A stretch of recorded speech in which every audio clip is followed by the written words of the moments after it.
The reason I talk about this is that audio tries to do a lot of things in games, and a lot of the time we look for animation events, we look for environment events, we look for some sort of thing that we can attach to. And with the progression of the GPU tooling, and specifically going to be talking a lot about Unreal Engine today, but you do have analogs for a lot of the things I'm going to be talking about in your other engines and some of these methods. Now, for the audio people in the room, we might be talking about a bunch of parts of Unreal that you've never touched. And for art people in the room, you might be looking at some of this and go, it's all very obvious, but it is how I sort of learn why my audio person is asking for these things. So I'll try out this clicker here. Sorry for the photo, it's a little bit old.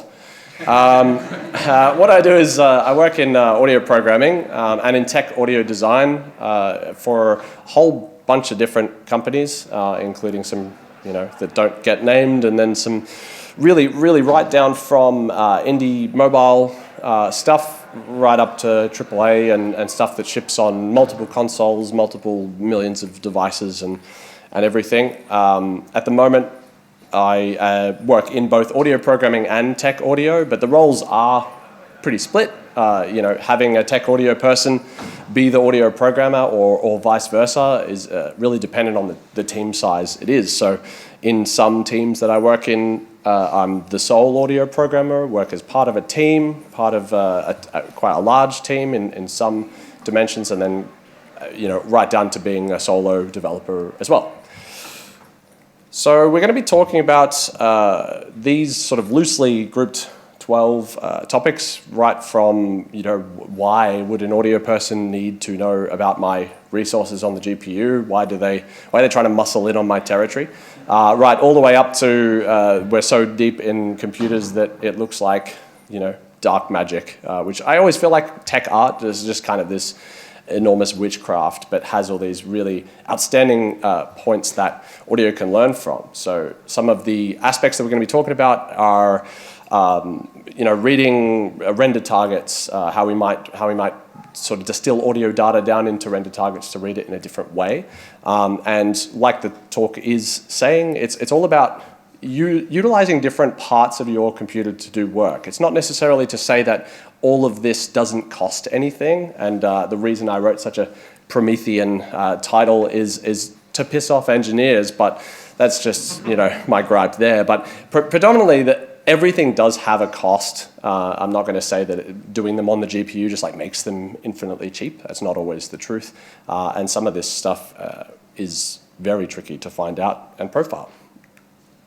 The path to this dark side, so if I'm an audio person, specifically, I'm going to be focusing on an audio and tech audio specifically, but if you're maybe an engineer that's been tasked with doing the audio systems, or again, if you're a tech artist that gets asked by audio, why can't I get the material out of the shader graph? Why can't I just detect that it's sand or something like that? Audio people are always asking these things, and sometimes tech artists are like, I'm not sure, sorry, go away. And other times they are saying, well, you can't because of this and that reason. So I sort of break them down into these three kind of layers, which is vertically oriented. So you have blueprints, C++ systems, and CPU-bound systems. This is people that can write their own subsystem to play audio events on footsteps or animations, or retrieve the command stream and kind of poop out some I think it's a technical term, poop out some sort of animation notifier or something like that. And I think that top layer, blueprints, C++ systems, and CPU-bound systems, is kind of the level that most tech audio is thinking of. Whether that's from when they first join a studio and they're looking at it thinking, I'm going to learn, again, Unreal or Unity or something like that. I might learn how to string some logic together and kind of build from there. Straight further down is where I feel like it's actually realistic for audio people to start getting into this stuff. So you might get a system with fire, and audio people are like, great, I can't wait to see the Niagara system. And they go, oh, sorry, it's a shader effect. And you go, oh, fuck. Oh, well, that's easy. I'll just play a sound effect that kind of mimics the fire. And for the most part, this is what we get away with in game audio. It's not necessarily all about lining up directly 1,000% accuracy on a lot of these elements. So for something like trees and wind and something that's, I'll say like static, but I mean kind of a level of looping that maybe doesn't give away an inherent rhythm of a shader effect, then you might not notice that these shader effects are just triggered and sort of fire and forget. For other systems though, where there's kind of a tech art thing that's happening, maybe you have in the past worked with the VAT, vertex animated textures. Oh, well, crap, there's no animation notifiers anymore. How do we get them to swing a sword and play a sound? If we do that, how do we get crowds cheering? And again, we paste over these things and we kind of move because there is this gaping maw in the middle of Unreal documentation. I hope Epic's not, it's fine. So there's this problem to be fair, I could just write it. So there's this problem of, some things are just in the material graph and you're just going to have to get over the fact that you don't know them because we're all very afraid of render targets and we're all very afraid of scene captures and we're all very afraid of readback and elements like that. And then we go down into the bottom level, the scariest level, writing your own data interfaces for Niagara, starting to get into writing your own shader code, writing compute shaders, pretending that you know what the difference between compute shaders and vertex shaders and pixel shaders and fragment shaders is, and kind of trying to build, I would say, like pipeline tooling at that point, getting something that Niagara event fires and we can actually build some follow-on effects. And you might be thinking, well, again, this is one of those things where magic poof fires and we play an audio event and we're good. And if you speak to kind of any tech audio person in general, there's this grievance with animation or visual effects changing the timing of something. I think everyone's probably seen this thing before of saying like, yeah, I'm pretty sure it's locked off. Yeah, just 2 or 3 more timing changes. And the electric spark's going to be like a blue ice swirl, but otherwise it should be fine for audio. I mean, it doesn't affect audio. It's the same effect. It's fine, right? And the problem there is they're right in that they need iteration time. They need to be able to change something so that it is more accurate, but they're wrong in that it does affect us a lot. And if we haven't built a pipeline that lets us change one event on Niagara, especially if you haven't got a pipeline that says you can play an in sound, a loop sound, and an out sound, like something really, really simple like that, or getting the data of the number of particles in a system, you might make that final change, that last minute, 11 o'clock at night, project ships and build goes out in 40 minutes, you're going to make that pretty tough if you don't have that tooling. And we don't really build that tooling in, even if you're a middleware compatriot, you're using something like Wise or Fmod, and they've built parts of the Wise system that lets you fire events off Niagara. Again, I hope audio kinetic, I'm just going to not make friends today, I suppose, but that audio kinetic Niagara banding is like if you read a tutorial and thought it was sick and then just push that as a feature. This stuff is really challenging to do in a way that's not really expensive. And your first attempt is usually the one that has engineers knocking on your door and saying like, hey, you can't do this, too expensive. And that's why I'm going to try and get us into like a space where we can hide that first step and then they don't notice for a while. And then we're just like, this has been in the go for ages, man. It's been performing the whole time. What's the problem?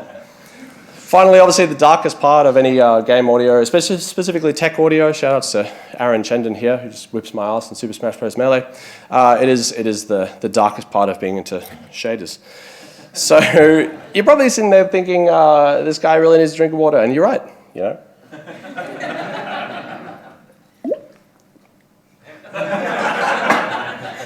hopefully it's close enough to the mic, love a good sound. So you're probably thinking, why does the audio need the GPU? We've talked about a little bit of it so far. The development of shader graph technologies is probably the biggest reason here. Every time we get a new feature, like we get chaos fragmentation is a good one. We sit there and go, oh, how cool would it be if you hit an object and it split up into a million pieces and that'd be really sick. And then you go into the thing and you think, okay, well, how many pieces does it get split into? And you're like, oh, sorry, we don't We don't know that. Or how big are the pieces? Oh, I'm not really sure. You know, because it's all done on the GPU. It doesn't get read back. We don't know when this stuff hits the floor. We don't know what it's made of, what angle it hit. You know, we don't have any of this information. And we kind of, again, paste over the same thing. You're probably starting to see a theme. We just paste over it with a sound that kind of should be right for like a number of fragments. And I think it's a limiting factor.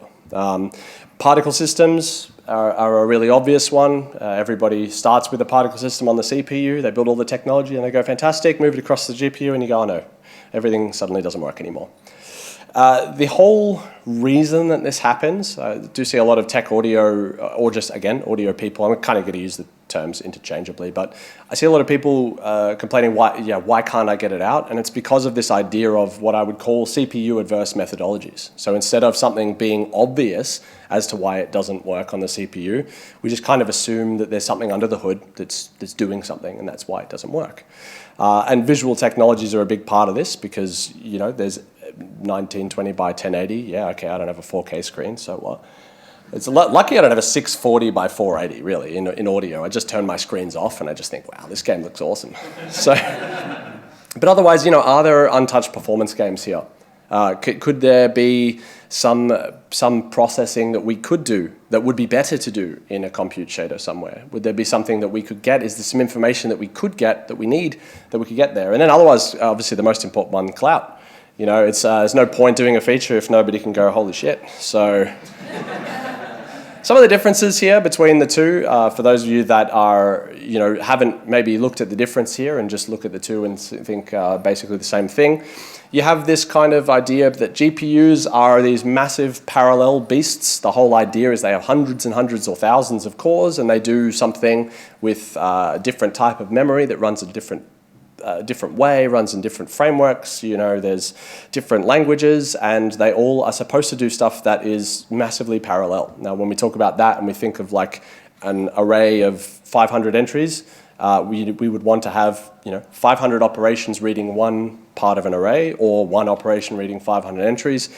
These are some of the evaluations you might make when you're thinking about, is this a CPU-averse technology, or would this be appropriate for running on the GPU? So your CPU being serial, it sort of just does the instructions. You might have a 20-core Threadripper that you need to put power in your house for, but it's still only really going to do 20 things. And, you know, as we get into threading and that side of the talk, which, to be honest, I didn't really include threading here because I tried to keep it very much as a GPU thing. There are many instances where there are still things that are cheaper to do, pre-cached in some vertex on a model in the CPU, and not bring this stuff at runtime in a GPU. But it'd be boring if the talk was how to sometimes do things and other times not do things. So we might talk about the reading from the material graph just to start. So a really obvious one here, I've got a tree that is creaking and cracking on the way, shifting and swaying. Now, if I played a sound, because an audio person is going to think, wouldn't it be cool, you know, if we think of Alan Wake, there's the beautiful witch hut where you stand inside the witch hut and you hear all the noise from outside the hut. And maybe we want to draw focus to the tree, maybe we want to do something where it is a way that we're going to really blank out the soundscape. Now, the whole wind system, if you've used the wind source in Unreal at all, is all run on the GPU, and you don't really get much other than the strength, but it's hard to get even that. It's hard to get the strength and direction of a specific point in space because we can read it. We can read it from a different spot. So it isn't blueprint accessible. It's not animation driven, and it might be dynamic. You know, this might be a thing where a weather system comes in, and sometimes it's windier than other times. So first of all, your audio person says, that's great. What about if I just put an ambient thing that creaks and stops and creaks and stops, and I sort of time it to what, you know, lines up with the tree? And then therein we already run into that problem of 11:40 at night when, you know, you were supposed to log off 5 hours ago and they've changed the timing of something. How would you know that the timing on that tree was changed? Right? And that, I can feel the pain in the room, right? It is one of those things that, you know, you find yourself almost looking through change lists, looking for shaders and being like, do I need to check that now? Because at the end of the day, if we could, we would just check everything and we would know that it's right. But it is one of those things where unless you have a dedicated designer that's sitting in a level for ages, and I've worked on teams that have a hero designer for one area and they can play it all the time, you might get around this by throwing people at it, but you're going to keep re-exporting that tree over and over and over again.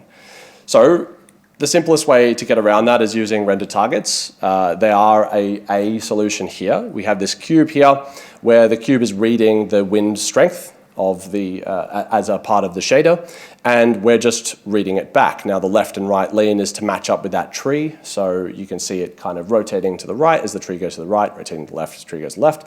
We are just running this as a 2x1 render target. It's really, really, really small. I'm not saying this is necessarily the best way. It is just an entry point for getting into shader technologies, because it's a way that we could look at this and say, set up this intermediary buffer. That's what render targets are. They're a texture that you can kind of write to and write information to. Now that kind of information, this is where we need to start getting a little bit creative. We're not writing waveforms into render targets. You could. That'd be a horrible idea, but you could. And what we're doing instead here is I'm just having a left and right amount, and I'm normalizing it and trying to read that. Now, is it the highest resolution thing in the world? No, it doesn't need to be the highest resolution thing in the world. It just needs to be sort of accurate. And sort of accurate in this instance is going to get a lot more accurate than just trying to play a one shot and loop that. So these render targets, you do need to be careful with them, because reading them, generating them is expensive. And you're probably looking at this and saying, well, the whole point is to do everything on the GPU. Well, the GPU is not really connected to your audio driver. So at some point, this stuff does need to come back to the CPU to go to your hardware. Okay, so there is a misnomer there. There are many technologies that use the GPU in lots of different ways, and the readback part of this is kind of going to be incorporated in pretty much every technology that we talk about. There's ways to do that readback that change based on what you're sort of looking for here. But render targets are a really good way to have this intermediary buffer that lets you store this information. We can read it on a shader, we can pump that to a blueprint, and now suddenly your sound designer doesn't need to bug you every single time you do something. Now, how you manage, do we have a render target for every single tree? No, we don't have a render target for every single tree. We might need to read the wind shader and develop something that might be a little bit higher resolution than a 2x1, right? We might profile something very small and kind of carry that through the level. Great, so we've kind of looked at what that looks like in game. In here, you can see the material graph there with a wind reading the world position offset. Now this wind is from, some Australian library thing that mega scans, tree thing. And the thing you got to download like 45 gig to put in the tree. Yeah, that thing. So a part of the 45 gig, I assume, is this one material function, which is this wind.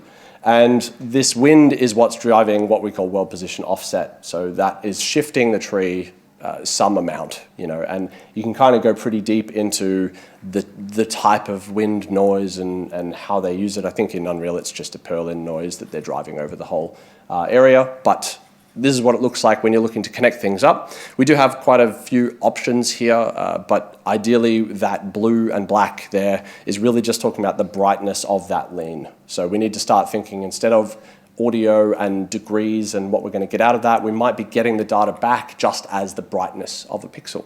Again, I would really, really recommend you look at the vertex animated textures as a sort of analogy here for how textures can be used as data in that different way, especially if you've never used that system at all. It's quite an interesting approach. So where do we go from here? I was walking down the street and someone hit me with this book, but there I was laying in the gutter opening this book and thinking, my God, there's a stormtrooper on this book. And when I knew my eyes were still working, I worked out that I should probably read this book. And reading this book was a very challenging experience because it's a very big, thick book and I've got very small arms. But when we think about technologies like this, I'm sorry, it's going to get more like that as we go. Because as long as I get reactions, I'm like, feed me. Why do I want to get a bunch of audio people to read a book on real-time rendering? Because we are using the same technologies and people like pretty things more than they like pretty sounds. Or at least people might not like them, but there's a lot more money in them early on. And I really encourage you to chase that money and look for people that are doing innovative tech art techniques, because you will almost always exclusively find them in audio 30 to 40 years later. Right? It is really challenging because these are not things you're going to learn in any uni degree for audio, no chance. So this is something you will pretty much exclusively need to pick up for yourself, but I wanted to put this up here to show you that if you would like to interface with tech art, and if you would like to do things that the games industry is not doing, this is kind of where your route is. Now, that's not to say people in the games industry aren't doing this stuff in this book. Obviously they are, because it's the 4th edition, right? But the audio side of it is the bit we run to. So we start looking at shaders. Now, they're the things that allow you to get a coffee when you start up Unreal, and you sort of get to wait 20 to 30 minutes. There are 3 plus, yes, there's other shaders, but don't worry about those. We only really care in audio about one of them, but we're going to go through each of them. So the vertex shaders are the ones that take the positions of like a static mesh and work out where it should be in the world based on the scaling and rotation and everything else. Your pixel shaders are going to work out what the color of that, the brightness of that specific pixel on your screen would be, and a whole host of other things. And then the compute shaders is the one that we really care about. Compute shaders allow us to kind of do this general purpose parallel running of tools or tasks that allow us to run stuff on these mythical GPUs. And they allow us to, they're used in physics sims and particle sims, and in the audio side they're used in acoustics, propagation technology. You've probably seen them in like Avatar, Frontiers of Pandora, and that kind of aspect, as well as a whole host of particle sims and procedural stuff. They are written in their own language. In Unreal, it's HLSL, a high-level shader language, and it is custom logic that I would encourage you to start by looking in the Niagara system. You can write custom inline HLSL without having to compile these shaders, without having to set up a whole plugin, a framework, and work out where they're supposed to be, and then like build from source 30 times because you keep putting them in the wrong spot, and then you need to call a friend at Respawn and be like, help me, and then they're like, no. And, so the way that you can kind of get into them, and I like to really talk about how you can get into these technologies. The talk itself is not about how to do them, is how to get into them, or how to get into doing them. And the reason I would look at Niagara first is that you can right-click any node in a Niagara graph, and then we're talking about like when you go into a system, you go into an emitter, and you go like new scratch pad. That's how you get into this view here, where you can kind of connect up particle behaviors. You can generate grids and make things like that. And the reason, again, that these are really good is you can right-click any of those nodes, and they've written custom fluid solutions and smoke generations and all the stuff that they show at GDC and all that. You can right-click any of those and read the HLSL. So if you are an average programmer, or if you're a programmer with a dream, you can kind of look at these and work out how do they do them. Again, this is where you probably won't find a lot of audio people teaching you HLSL, because we don't do audio on the GPU that way. But you will find a lot of tech art for things like this very basic one here, which is working out how far away a point is and whether it's near the player. Right? So these things seem really simple. Could you run them on the CPU? Yeah, of course you can. Depends. Maybe, and this is where we really do an evaluation and work out, is that the best way? One of the other reasons that they're really, really, really good, as opposed to doing this big sort of spaghetti graph of Niagara systems, is that they're text. You can go to an engineer and say like, hey, can you tell me if this is a great way to do this? I don't think you should write these in isolation thinking that you won't be profiled at some point. Maybe you will in a game where people don't care, but that game, yeah. So we talked about a few different shaders, and we're going to talk about compute shaders. This is this idea that you can offload some general purpose programming, working out a bunch of points and where they are and pulling them back later on. It must be appropriate. I'm going to say it many, many, many times. It's all about parallelism. It's a great word, lots of L's. And the whole idea here is that there is the shader side of this, there is a kind of struct-based dispatch side of sending to and from the shader, and then there's some C++ to hook it up all in Unreal, which I have done for you. So you can go to this QR code and you'll find a pretty half-baked project with a pretty decent implementation, at least to start, of how to get a pipeline working. Now, do all the shaders work? So a whole idea for this project is that I just wanted to show how you might get started with just having a dispatch, go to the shader, reading it back, having a blueprint node that does the thing, okay? There are no real, out and about useful things. Please don't ship with it. But if you ship, give me credit. So don't look at it as limited. Look at it as an opportunity, which is, I suppose, what startup people say.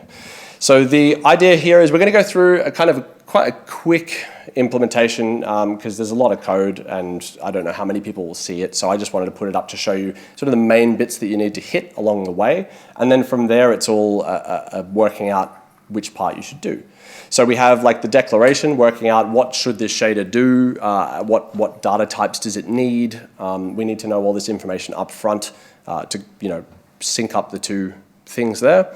We have the global shader params, but sort of breaking off of a global shader and saying that it should be interpreted as a shader. You will find, again, problems initially with, is it a shader, is it not a shader, I don't know. And dispatch, and then rendering it, and blueprint nodes for pretending what we've made is useful to others. So the shader declaration here, we can see sort of two parts that I'd tie in the same aspects here. We have what the shader does, the calculations, that top box there,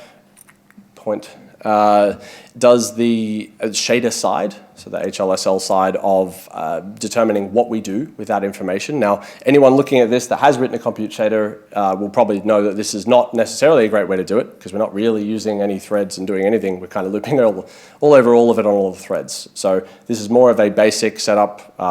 You'll find many people on Shader Toy that just tell you everything you write in shaders is shit anyway. So some of the things you might want to consider here when you are looking at writing a shader is how you can break it up into parts of data in the same way you would look at breaking something into cache lines that are appropriate when you're looking at the data coherency, so to try and keep things in a good place.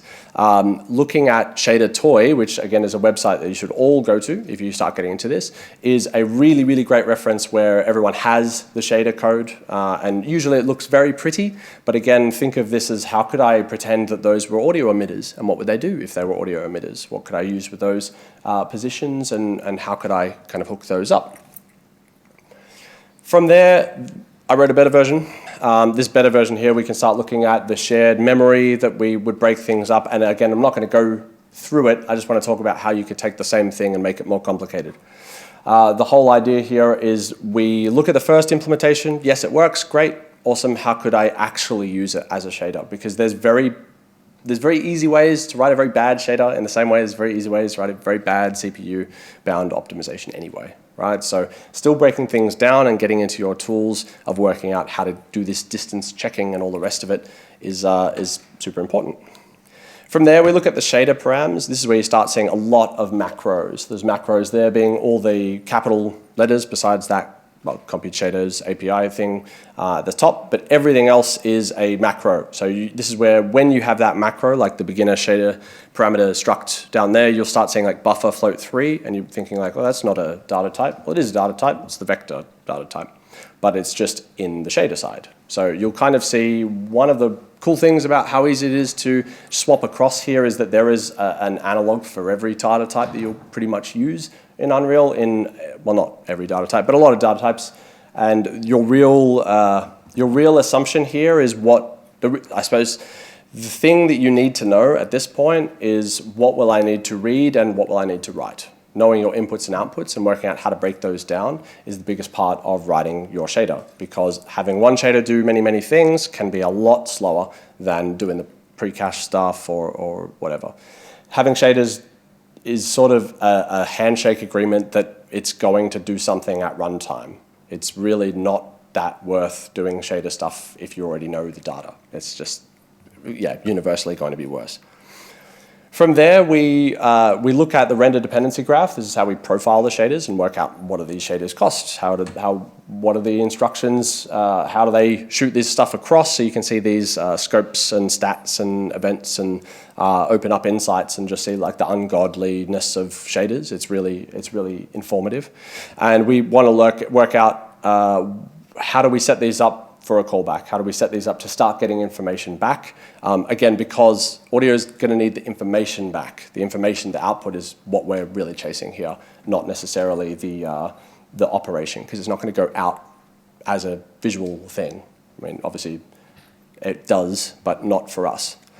Again, zipping through this part of it, we look at how we build and add to this graph. The reason I'm showing you these blocks is that you can go through in your own time in that repo and work out the bits, but they're in a plugin there, so it should be pretty easy enough. I think setting up async blueprint nodes is a really important part of this as well. They do have a little bit more overhead, but they're going to save you later on. And I would say also look to aggregate.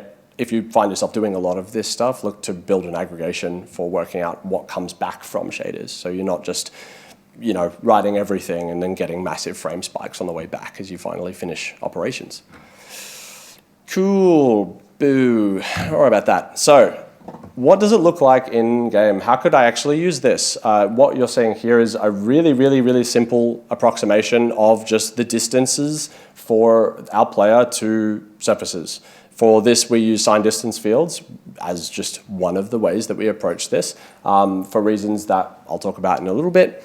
But you will find propagation. If you're not writing your own propagation, this is probably handled by Wise Reflect, Project Acoustics, other stuff.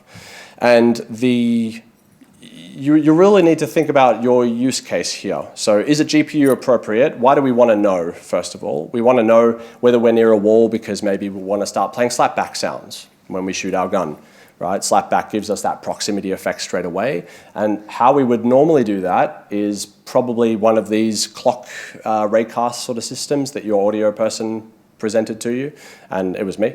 But I was like, please, please, please let me do this every frame 12 times. And they were like, no.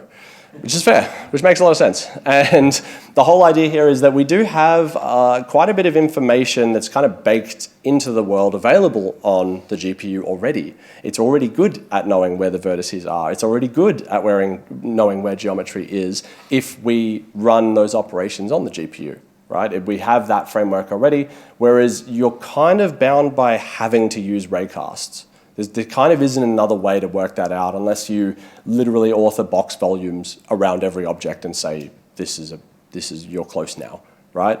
Again, the use for this really determines or really depends on your game. So for the version that I've used here, I went with pathfinding to do occlusion and propagation. So this is to say that every one of those little dots works its way to the player position and works out how many steps it took to get there and chases its way there. The GIF is just showing when you're close to a wall, but later on we talk about that.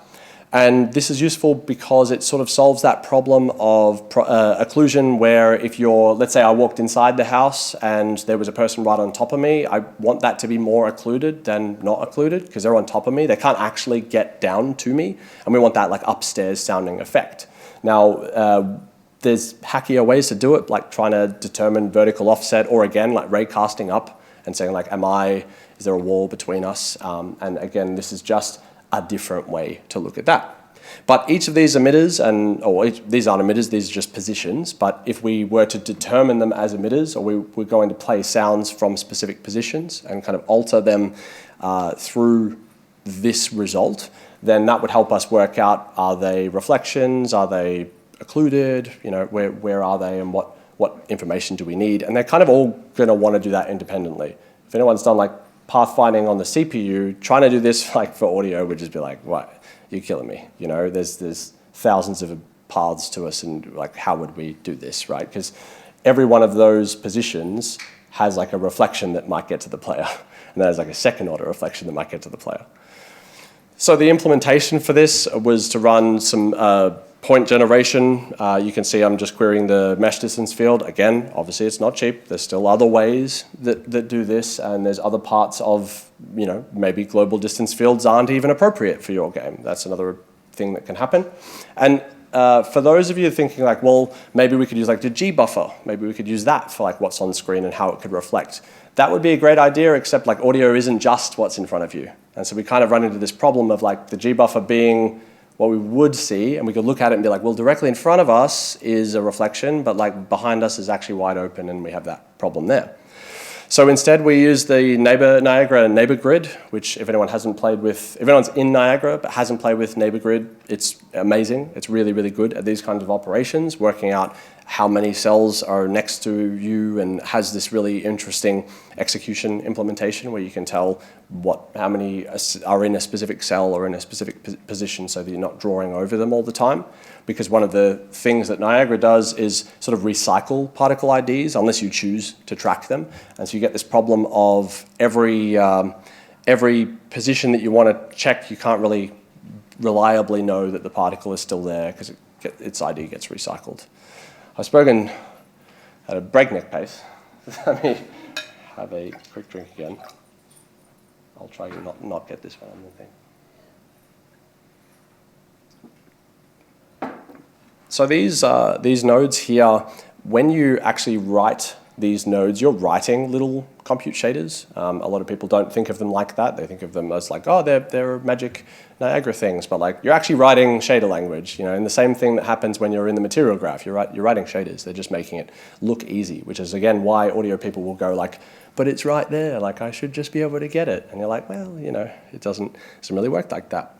So each of those blue boxes and the get and everything are other shaders. You can both write your inline HLSL in this view, or you could load up shaders and write Niagara data interfaces and kind of get through that way, depending on what your problem is. We have a few more points here. We get it back to Blueprint. Obviously, don't probably do this in Blueprint on tick. I just did this because if I showed more code, it would just be like, right? But the SDFs here, there are SDF ways of doing that, even on the compute shader. You don't need to do that on the CPU. The read back here is reading back the position of valid close geometry objects or valid pathed objects. So if I fire a point and I can work out, which is, to be fair, the path finding is just Dijkstra, so it's pretty iffy, right? But the pathfinding on the way back, there's multiple exit points. The reason I show it this way is this is a built, I don't know if I can go back. Can I go back? Yeah, so you can see that in the Niagara box on the far left, right at the bottom, it says export particle data to Blueprint. That's a data interface that Unreal's already written for you. Be very wary of these appearing in places and throw stats in that data interface, like as a custom engine edit, because it is one of those ones where audio people lose their mind and think it's super duper cool, and then all of a sudden you have like massive, massive problems. It is very iffy. Write your own data interface instead, and try and stay computationally, like the SDF implementation up here, like does not need to be in Blueprint, right? It should be in shaders. Anyway, we get this average distance, and we can kind of start looking at something like this to work out where we are, where the normals hit, and what side of an object is facing us. So we can get this kind of cool effect where we could play reflections based on the normals. So, if something's very jagged or if something's very metallic or something like that, we could start playing those back, right? Again, the benefit here is probably more in the acoustics domain, like if you look at pathing and propagation, but this was just the one that I thought was probably the clearest to audio people. That's not to say that there aren't many applications for where you could take this technology, but it is just something that's very obvious for audio people is like how dense is the room I'm in. Like let's say we want to calculate reverb tails and we wanted to say how far away am I from something. Can I go forward one? Maybe not. So how close are the objects to me? I don't want like a big boomy room tail on all of my weapons or objects if I'm in a corner, right? But if I've tagged every single thing, or if I need to write volumes to tag every single thing, I can kind of get around that. That's one option to get around that, is just put boxes that say reverb size small, reverb size mid, reverb size large. But again, I really try in the application of a lot of these technologies, it's not necessarily that something is foolproof, it's that it is more foolproof than doing it by hand, if that makes sense. There's always a way to do everything perfectly by hand, but when you get into open worlds and enormous, I think like the Fortnite map is like 78 kilometers squared. So it's like try and do that by hand, and it gets really dicey if you start thinking about these things. So with tooling like this, we can work out how big of a space we're in. I think on the profiler, the SDF implementation here is like less than 0.03 milliseconds, something like that. And that's running like probably too often, I would say. Like you should be looking to always limit these sources. One of the things that audio people won't tell you, so they'll tell you two things. They'll tell you one thing is that like, oh, audio happens 44,000 times a second. I need every frame. I need like hundreds of points of info. And then they tell you that like, well, actually reverb tails are like 0.5 seconds. So we really don't need to check more than like twice a frame. Sorry, twice a second. So look to limit these systems and look to use them in a way that can automatically tell things like room size and volume. You can automatically tell what materials that you might be stepping on, because you can pull that data from material graphs. And hopefully you're starting to see, like, when we think about solving the problems of something that's bound to the GPU, we can pull it off the GPU and just work out how to do that in a very concise way. It's not something that can be sort of spat out and done all the time. I think I probably don't need to talk about why SDF specifically, but actually I'm going to just skip the SDF stuff. We get that. So well, I think in that one, it's the strength of the first order reflection that would be off that point. Yeah. Yeah, so I mean, one of the things in that implementation that I didn't do was fit it to the material, because obviously absorption is a big part of reflectivity, so hard surface is going to bounce back a lot stronger than soft textures are, but or just more absorbative or whatever textures that way. So that's probably a way that could be improved as well. But if you just looked at the pure space side, it's useful there. One of the cool things, and I think I talk about it, is this idea of multiple exit points when you're developing these technologies. There are ways to build something that is absolutely massive and solves all your problems, but that's very hard if your programmer needs to just go away for 5 weeks and come up with this solution, right? So instead, I like to look at these as multiple exit points. So do I want the room size but not the strength of the normals? Great. That's easy. Do I want the strength of the normals, but not the room size? Well, that already tells me I kind of have two different shaders there that might need to work in tandem, or two different functions that might need to work in tandem. Is it not performant? Well, we need to build something that handles that shader on the back side. It doesn't necessarily mean that you run it more or less often. It might mean caching, and it still means all of the normal things that you would do in CPU design kind of still apply to GPU development here. Great. How about audio data? I thought I'd throw this in right at the end. GPU threading works really, really, really, really, really good for audio data, because you can break things up. And if you think of treating samples, well, if each sample is independent and you're running like a transfer function on them, GPU is fantastic for that, right? Because we can run that on every single sample. It's faster than real time.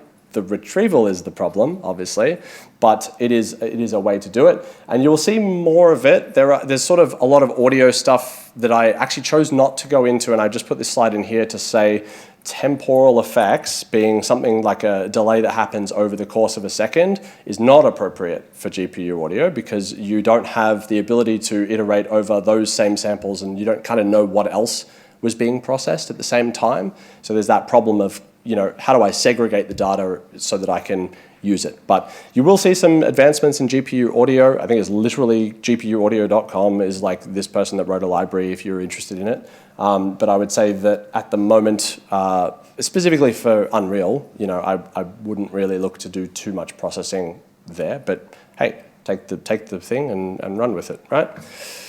Great. Now the bit where, how do we work out how expensive all this stuff is? Well, that's where we need to learn GPU profiling. We pretty much need to get render doc, need to go through frames, work out what the cost of all these elements is.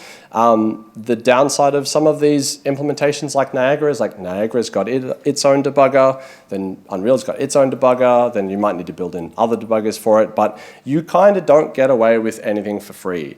I'm not giving the talk to say that it's just all better, shift everything to the GPU, because frustratingly, everything's kind of becoming GPU bound now, where we have a problem with we actually have the space and we're doing everything on there, and it's a problem anyway.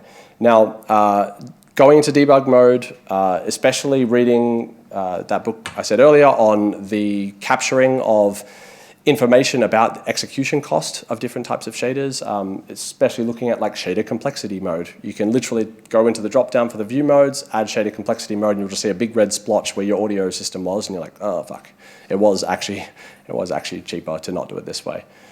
Okay, finally, I thought I would throw some resources up here. Again, this is a bit of a scatter shot of what kind of resources might get you excited about this technology, starting with the fantastic work from Massive Entertainment on ray tracing audio in Snowdrop. There are a couple of talks available for that one, for their path-based propagation tooling that's used in the Avatar Frontiers of Pandora game. I'm not a part of any of these titles, so these are just all resources that I thought were really fantastic.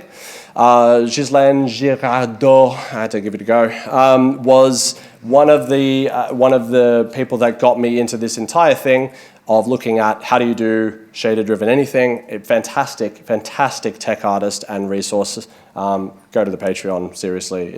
You'll get all the projects and look at everything they do. It's absolutely fantastic. Looking at sound in the Fourier transform, looking at waves, that's Sebastian Legge. If you don't know Sebastian Legge, that's another couple hundreds of hours of looking at pretty planes and how he did that. Obviously, Northlight talk about SDFs in their wind system, so there's a pretty cool thing that's going on in Alan Wake 2 there. Obviously, that real-time rendering. And then the last one is by Steve Brunton. It's mainly actually like ML systems and physics-implied or physics-informed machine learning systems, but I think it is a really good way to break down a problem into a matrix for what should the data look like. So that's what I have for today. Thank you so much for sticking around.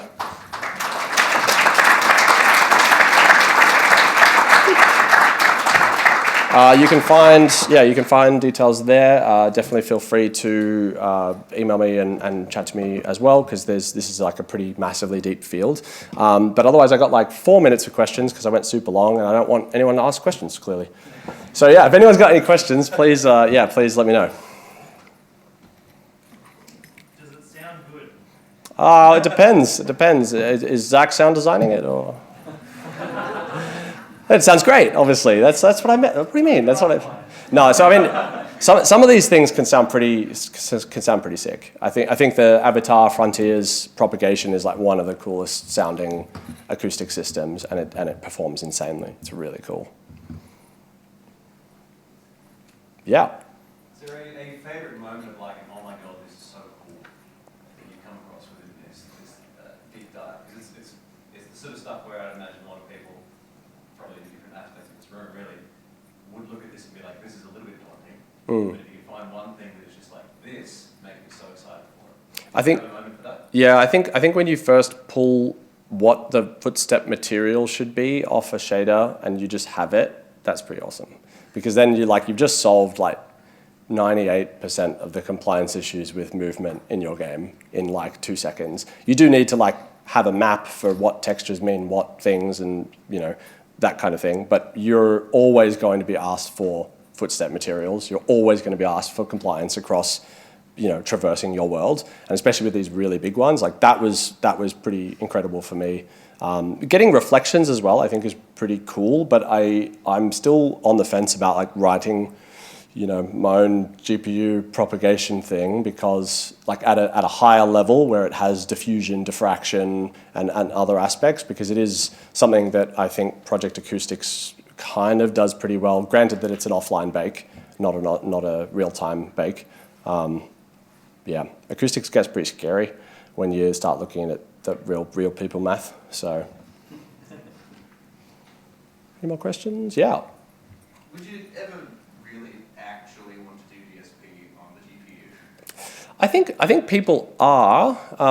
I have found it's really good at ML, because ML runs ridiculously fast on the GPU compared to the CPU. It's not really permissible at all runtime on the CPU, besides a really basic kind of lookup table implementation. But I think there's some pretty fantastic DSP things that are possible. One of the things that I think is really cool is actually half training an ML thing on the GPU and then just leaving it, and you get all these like crazy ghost spectral things because it like hasn't really actually learned to solve the problem, and that's like a more interesting effect than just solving the problem. But the GPU side of it, you have to have the right problem You know, I think at the moment with everything being like just saturation on the GPU, it's like, why?